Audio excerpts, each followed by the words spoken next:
As a parent, do you know why you are raising lazy, fat, and stupid children, or a child who is in primary school and is too fat and too lazy and too heavy for his or her age?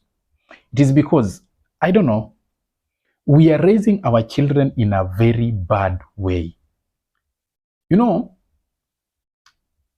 as a teacher, I want us to have this conversation with the parents. And please, dear parent, take my words, however strong they are, in a positive way. There's a way your child is not supposed to be looking at some age. You cannot be having a child who is in primary school and is fat like a tank. This is a small child. When you meet the girl, you meet the boy. This is a small boy who is in primary school and is already having breasts. Too fat and too lazy.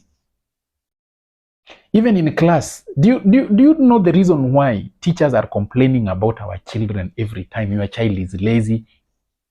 Is because we are raising our children in conditions that just make them to be lazy, non-productive, less focused. They cannot even, they are not even creative. It's because of how we are raising our children. I want to give you a typical example.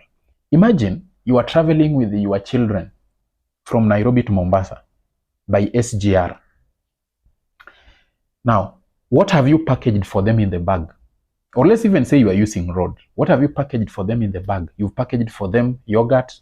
You've packaged for them biscuits. You've packaged for them crepes. You've packaged for them all those nonsense packaged food. Those are the foods that your children are used to.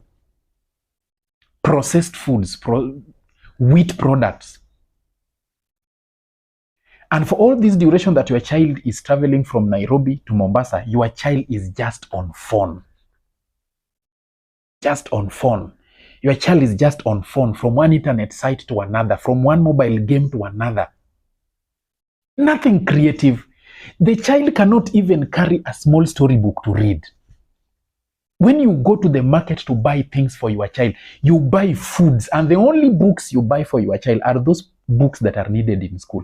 You've never even walked into a bookshop and you've looked for even some of those readers and you say, hey, this book can really help my son or my daughter. And you call yourself a parent who went to school. By the way, most of you think that by speaking English with your children when you are traveling, you look great. You are not great. English is just a language like any other. It doesn't make your child better. It doesn't make your child clever. There are children who speak very good English outside here, but give them exam to do, they write nonsense. This is the bitter truth that our parents, we need to tell our children. Your child is not even creative. That is why you give, as a teacher of language, you give a child even composition to write. There's nothing they can write. They write rubbish. Reason, these children are not being raised in a creative way. When the boy wakes up in the morning or the girl wakes up in the morning, some of these children wako na mboches kwa nyumba. So the mboch does everything. Anafuliwa nguo, anafanyiwa kila kitu. Kama hakuna mboch, there is some washing machine somewhere. The child is growing up but cannot even wash his own clothes. A child is growing up and cannot even take bath. Kitu anajua ni kwamba amenunuliwa all types of perfumes amewekewa hapo. Anajipiga perfume, ananuka around, and the child is very dirty. You take your child to high school, the first day admission, the child finds life difficult. Haezi fua, haezi yoga, haezi fanya vitu peke yake.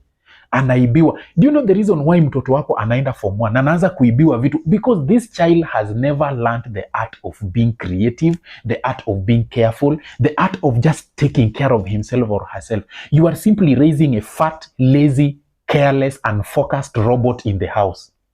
And you call that one parenting. Most of the modern parents, when you have bought a good smartphone for your son or your daughter, you feel like you've really achieved. That is all your child wants. So your child is not going to bother you. Mommy, what will you take? I will take crepes. You buy crepes, you bring. Daddy, what will you take? Yogurt, chapati, biscuits, all sweeteners. all manner of sweet drinks and all the stuff. These things are just reducing the capacity, the processing ability of your child. The child is going to remain dull. The child is going to remain stupid and focused. The child is going to remain lazy. The brain is going to remain retarded.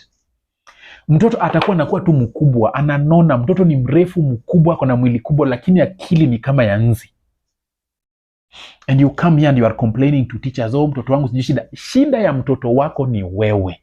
Adui wa kwanza mtoto wako ni wewe. Let me ask you, dear parent, when last did you just take your child?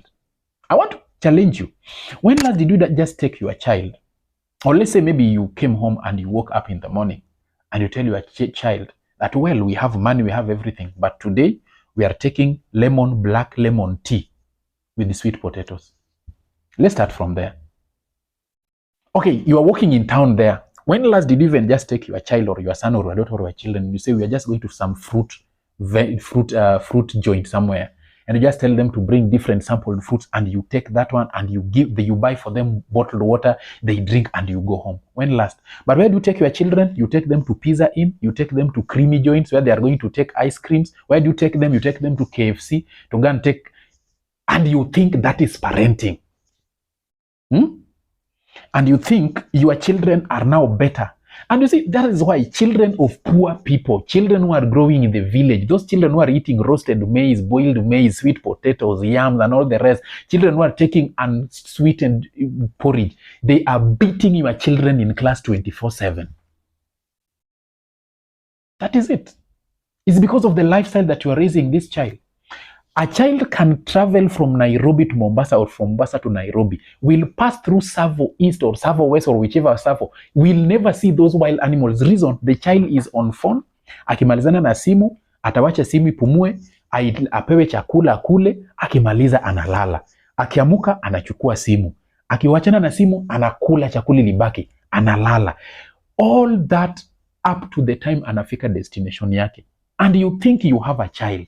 Question is, huyu mtoto akienda shule, hata ukimwambia to write an adventure, anatoa wapi creativity? Vitabu humnunulie vya kusoma, kwa njia umemweka na chakula, umemweka na simu, kwa nyumba akifika remote, TV, one station to another, mara ana watch sijui nini, ana watch sijui cartoon, ana watch all the stuff. What are you doing as a parent? You are raising a lazy, unfocused, fat, ugly fool in the house in the name of a child. And that is why your child cannot even think. Let me ask you, mama, uko na mboch kwa nyumba. When last in your house did you just say, I'm giving my mboch today off, 1 week off. My sons and my daughters are back home.